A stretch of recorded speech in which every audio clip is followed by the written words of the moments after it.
ഒരു കുഞ്ഞ് ജനിക്കുന്നത് മുതൽ മരിക്കുന്നത് വരെയും മരണാനന്തര ജീവിതത്തെ സംബന്ധിച്ചും ഇസ്ലാം കൃത്യമായി പ്രതിപാദിക്കുന്നുണ്ട്.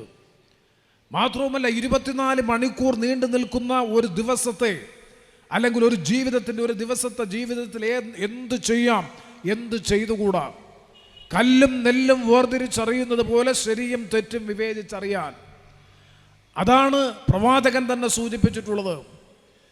കാരണം ഏറ്റവും കൂടുതൽ ശരിതെറ്റുകളെ വിവേചിച്ചറിയാനുള്ള വിവേകാധിഷ്ഠിതമായിട്ടുള്ള വിജ്ഞാനം അതുണ്ടാക്കിയെടുക്കാൻ കഴിയണം. എങ്ങനെ? സത്യവിശ്വാസത്തിൻ്റെ പിൻബലത്തോടുകൂടി.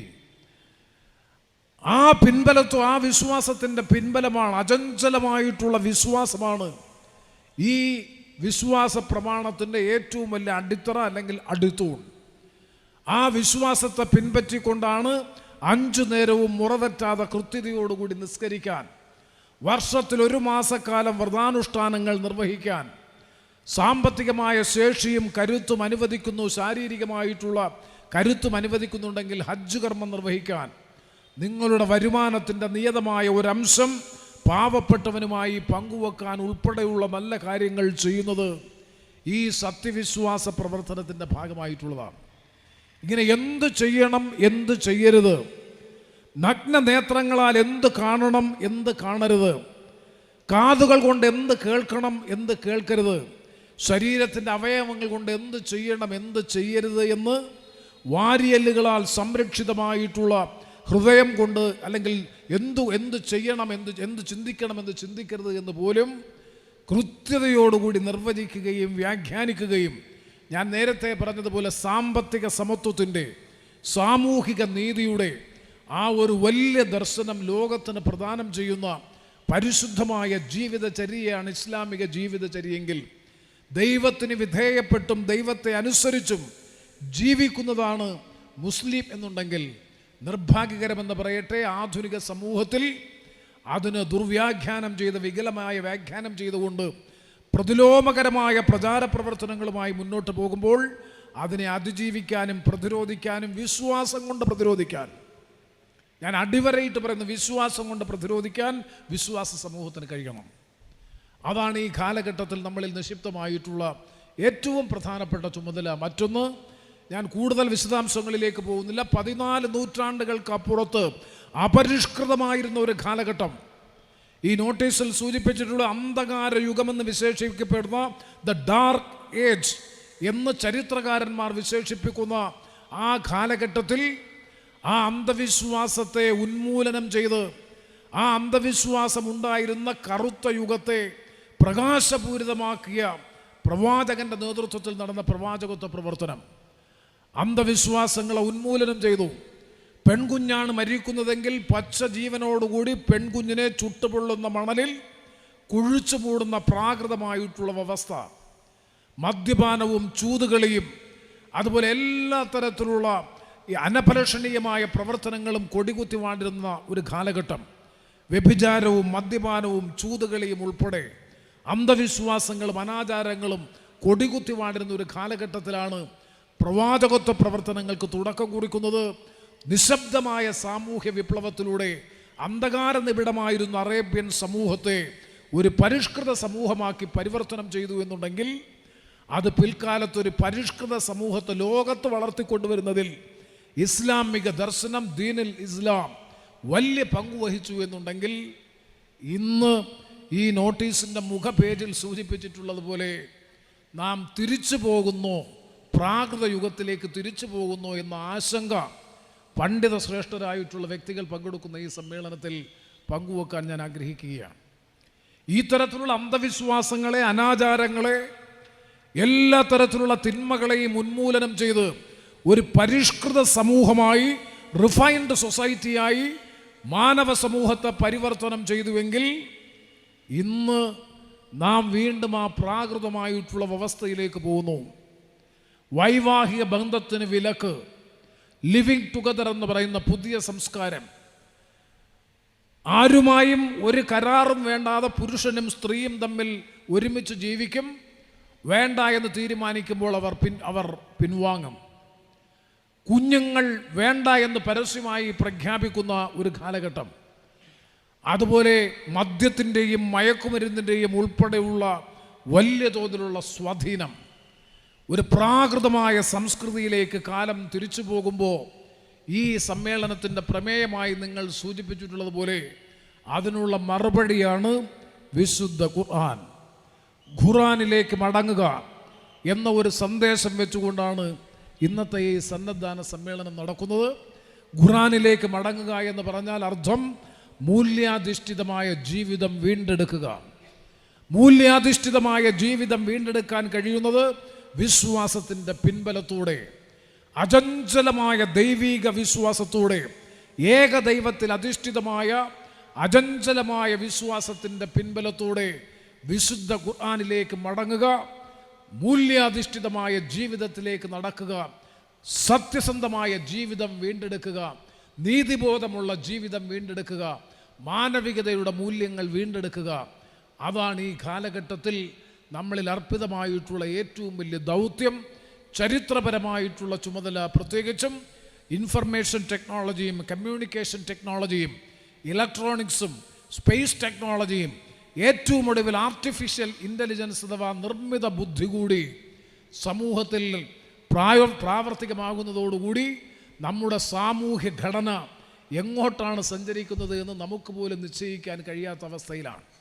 മനുഷ്യൻ ചെയ്യുന്ന 85% കാര്യങ്ങളും നിഷ്പ്രയാസം AI-ക്ക് ചെയ്യാൻ കഴിയുന്ന നിലയിൽ സാങ്കേതിക ലോകം വികസിച്ചിരിക്കുന്നു. മെഷീൻ ലേണിങ്ങിലൂടെ, ആർട്ടിഫിഷ്യൽ ഇൻ്റലിജൻസിലൂടെ ഞാനും നിങ്ങളും ചെയ്യുന്ന കാര്യങ്ങൾ 85% ചെയ്യാൻ ഇന്ന് ആർട്ടിഫിഷ്യൽ ഇൻ്റലിജൻസിന് കഴിയും. ശാസ്ത്രകാരന്മാർ, സാങ്കേതിക വിദഗ്ധർ, യൂറോപ്യൻ ശാസ്ത്ര സാങ്കേതിക രംഗത്ത് പ്രവർത്തിക്കുന്നവർ പറയുന്നത് 10 വർഷത്തിനുള്ളിൽ, ഇപ്പോൾ ആർട്ടിഫിഷ്യൽ ഇൻ്റലിജൻസിന് വിവേകബുദ്ധിയോടുകൂടി പ്രവർത്തിക്കാൻ കഴിയില്ല. 10 വർഷത്തിനുള്ളിൽ നിങ്ങളുടെ കമാൻഡ് കൂടാതെ, ഇപ്പോൾ നമ്മൾ പറയുന്നതാണ് ആർട്ടിഫിഷ്യൽ ഇൻ്റലിജൻസ് ചെയ്യുന്നത്. ഇന്നത് ചെയ്യണമെന്നുള്ള കമാൻഡ് നിങ്ങൾ കൊടുക്കുമ്പോൾ, ആജ്ഞ കൊടുക്കുമ്പോൾ അതനുസരിക്കുന്നു. മനുഷ്യൻ പ്രവർത്തിക്കുന്നത് പോലെ പ്രവർത്തിക്കുന്നു. ആ കമാൻഡ് നമ്മൾ സോഫ്റ്റ്വെയറിൽ ഫീഡ് ചെയ്താൽ ഇനി അങ്ങോട്ട് കമാൻഡ് വേണ്ട. അവർ തന്നെ മനുഷ്യനെ പോലെ വൈകാരികമായി കാര്യങ്ങൾ വിവേചിച്ചറിഞ്ഞ് ചെയ്യാൻ കഴിയുന്ന നിലയിലേക്ക് ഈ പറയുന്ന ആർട്ടിഫിഷ്യൽ ഇൻ്റലിജൻസ് വികസിച്ചു കൊണ്ടിരിക്കുന്ന ഒരു കാലഘട്ടമാണ്. അവിടെയാണ് ഒരു വല്ലാത്ത പ്രാകൃതാവസ്ഥയിലേക്ക്, ഞാൻ നേരത്തെ മസ്തിഷ്കം വേണ്ട, ബൗദ്ധിക ശേഷി വേണ്ട, നമ്മൾ ചിന്തിക്കുന്നത് മുഴുവൻ ചിന്തിക്കാൻ, നമ്മൾ ചെയ്യുന്നത് മുഴുവൻ ചെയ്യാൻ കഴിഞ്ഞാൽ പിന്നെ നമ്മുടെ ജീവിതത്തിൻ്റെ പ്രസക്തി എന്ത് എന്ന പ്രധാനപ്പെട്ട ചോദ്യമുണ്ട്. ഇന്ന് യൂറോപ്പിൽ ഏറ്റവും കൂടുതൽ ചർച്ച ചെയ്യുന്നത് ഈ വിഷയമാണ്. അവിടുത്തെ പാർലമെൻറ്റ് ചർച്ച ചെയ്യുന്നു ഏത് എക്സ്റ്റെൻറ്റ് വരെ ആർട്ടിഫിഷ്യൽ ഇൻ്റലിജൻസിന് പോകാം. കാരണം അല്ലെങ്കിൽ ഈ സാമൂഹ്യ ഘടന തന്നെ ദുർബലപ്പെടുന്ന ഒരു സ്ഥിതി വരും. അത്തരമൊരു പശ്ചാത്തലത്തിൽ അതിനും മറുപടി പണ്ഡിതരായിട്ടുള്ള മഹത് വ്യക്തികൾ ഈ സമ്മേളനത്തിൽ സംസാരിക്കുമെന്നാണ് എൻ്റെ വിശ്വാസം. അതിനും മറുപടി വിശുദ്ധ ഖുർആനിലുണ്ട്. ഖുർആനിലേക്ക് മടങ്ങുക, കാലത്തിൻ്റെ സന്ദേശം ഏറ്റെടുക്കുക, മൂല്യാധിഷ്ഠിതമായ ജീവിതം വീണ്ടെടുക്കുക.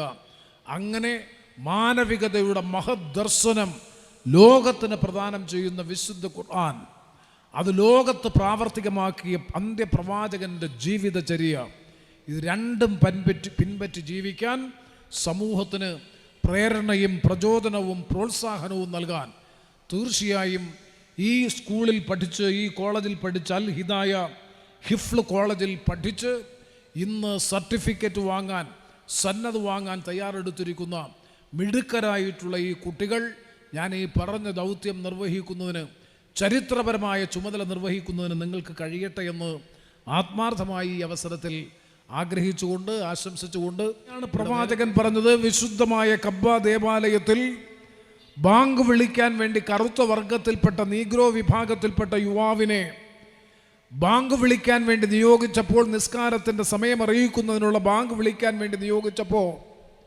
പ്രവാചകനോടൊപ്പം ഉണ്ടായിരുന്ന അനുയായി ചോദിച്ചു, ഈ കറുത്ത വർഗത്തിൽപ്പെട്ടയാളാണോ പരിശുദ്ധമായ നിസ്കാരത്തിൻ്റെ സമയം അറിയിക്കുന്നതിന് വേണ്ടി പള്ളിയിൽ ബാങ്ക് വിളിക്കാൻ നിയോഗിക്കപ്പെടുന്നത് എന്ന് ചോദിച്ചപ്പോഴാണ് ഇതിൻ്റെ പിൻബലത്തിൽ പ്രവാചകൻ പറഞ്ഞ മറുപടി, കറുത്തവൻ വെളുത്തവനേക്കാളോ വെളുത്തവൻ കറുത്തവനേക്കാളോ ശ്രേഷ്ഠനല്ല, അറബി അനറബിയേക്കാളോ അനറബി അറബിയേക്കാളോ ശ്രേഷ്ഠനല്ല.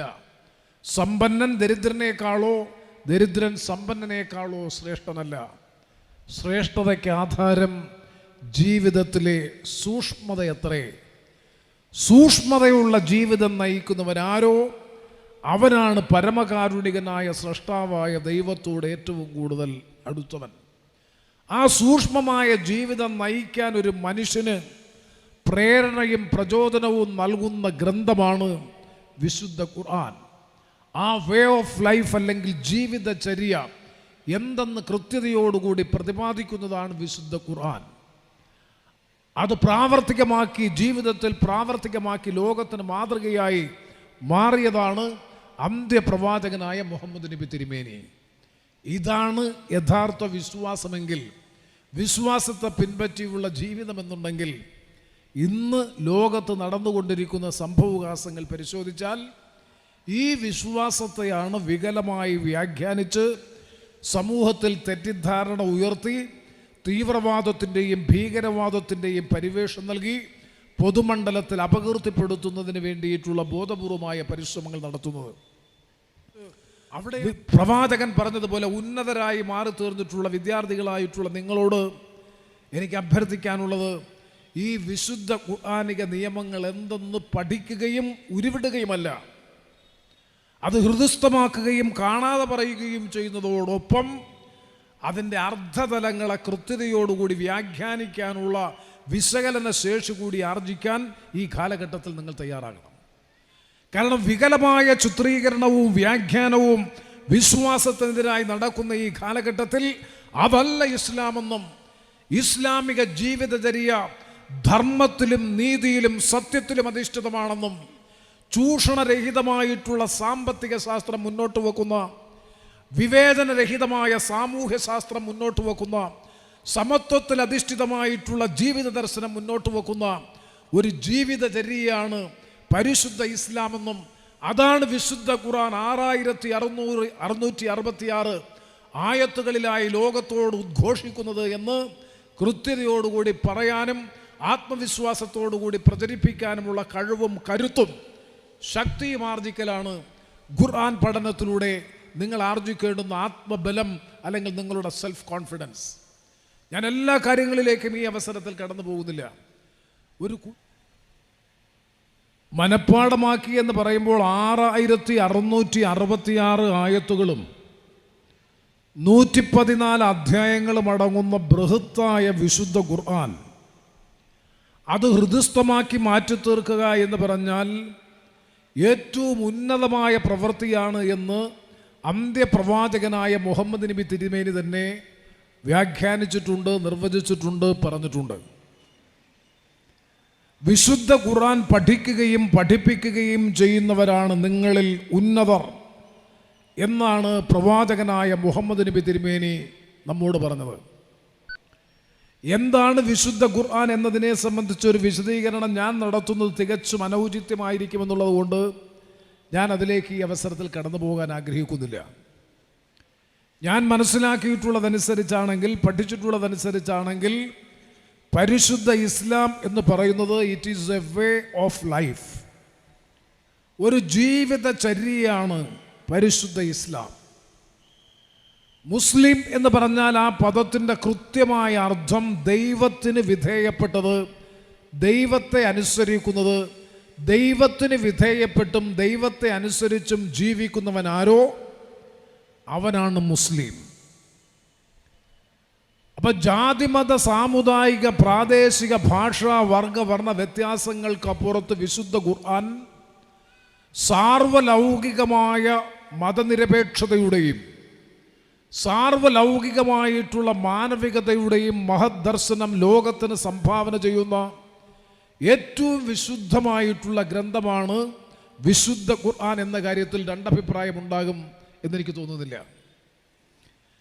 അപ്പോൾ ഒരു ജീവിതചര്യ, ഒരു വേ ഓഫ് ലൈഫിനെ പ്രതിപാദിക്കുന്നു.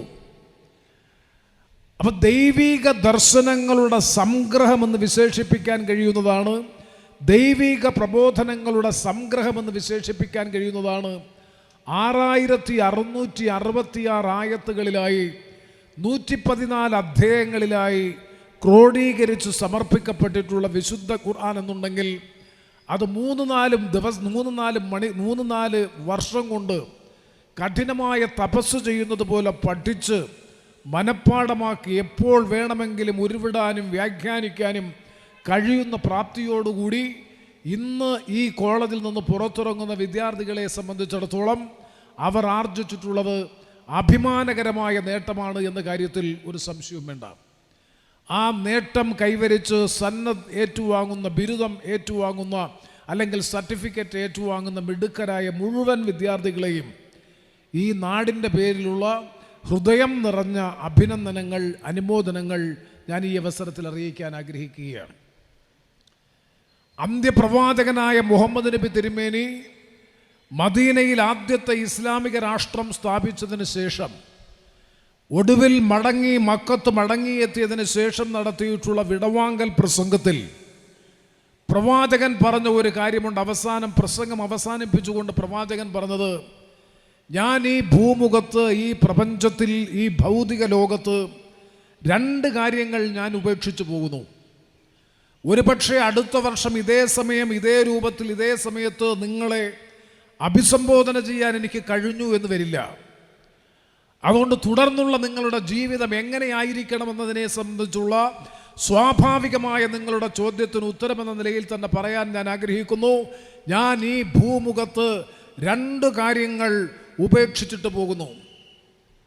അതിലൊന്ന്, ഞാൻ നേരത്തെ പറഞ്ഞ 6666 ആയത്തുകൾ 114 അധ്യായങ്ങളിലായി ക്രോഡീകരിച്ചിട്ടുള്ള വിശുദ്ധമായ ഒരു ജീവിതചര്യയുടെ ആഖ്യാനം നടത്തുന്ന വിശുദ്ധ ഖുർആൻ. മറ്റൊന്ന്, 23 വർഷക്കാലത്തെ പ്രവാചകത്വ പ്രവർത്തനത്തിലൂടെ പ്രവാചകനായ അല്ലെങ്കിൽ ഞാൻ നടത്തിയിട്ടുള്ള പ്രവാചക ജീവിതചര്യ. ഇത് 2ഉം പിൻപറ്റി ജീവിക്കുന്നവനെ സംബന്ധിച്ചിടത്തോളം അവന് ജീവിതത്തിൽ ക്ലേശമോ പ്രയാസമോ ബുദ്ധിമുട്ടോ അനുഭവിക്കേണ്ടി വരില്ല. അവനാണ് യഥാർത്ഥ സൂക്ഷ്മമായ ജീവിതം നയിക്കുന്നവൻ. സൂക്ഷ്മമായ ജീവിതം നയിക്കുന്നവനാരോ അവനാണ് ദൈവത്തോട്, പരമകാരുണികനായ സൃഷ്ടാവായ അല്ലാഹുവിനോട് ഏറ്റവും കൂടുതൽ അടുത്തവൻ. അവനാണ് ജീവിതത്തിൽ ശ്രേഷ്ഠതയുള്ളവൻ. അപ്പോൾ സൂക്ഷ്മവും ശ്രേഷ്ഠവുമായ ജീവിതം നയിക്കാൻ ഒരു മനുഷ്യനെ പ്രേരിപ്പിക്കുന്ന 2 പ്രധാനപ്പെട്ട ഘടകങ്ങളിൽ ഒന്ന് വിശുദ്ധ ഖുർആൻ അല്ലെങ്കിൽ ഖുർആനിക നിയമം. ആ നിയമത്തെ പിൻപറ്റി എങ്ങനെ ഒരു മുസ്ലിമായി, സത്യവിശ്വാസിയായി സമൂഹത്തിൽ ജീവിക്കാമെന്ന് ലോകത്തെ 23 വർഷക്കാലത്തെ പ്രവാചകത്വ പ്രവർത്തനത്തിലൂടെ ലോകത്തിന് മാതൃകയായി മാറി പ്രായോഗിക ജീവിതത്തിലൂടെ ലോകത്തിന് കാണിച്ചു കൊടുത്ത പ്രവാചക ജീവിതചര്യ. ഇത് 2ഉം പിൻപറ്റി ജീവിക്കാൻ ഒരു മനുഷ്യന് കഴിയുമെന്നുണ്ടെങ്കിൽ അവനാണ് ദൈവത്തിന് വിധേയപ്പെട്ട് ജീവിക്കുന്നവൻ, ദൈവത്തെ അനുസരിച്ച് ജീവിക്കുന്നവൻ, വിശുദ്ധ ഇസ്ലാമിനെ പിൻപറ്റി ജീവിക്കുന്നവൻ യഥാർത്ഥ സത്യവിശ്വാസി.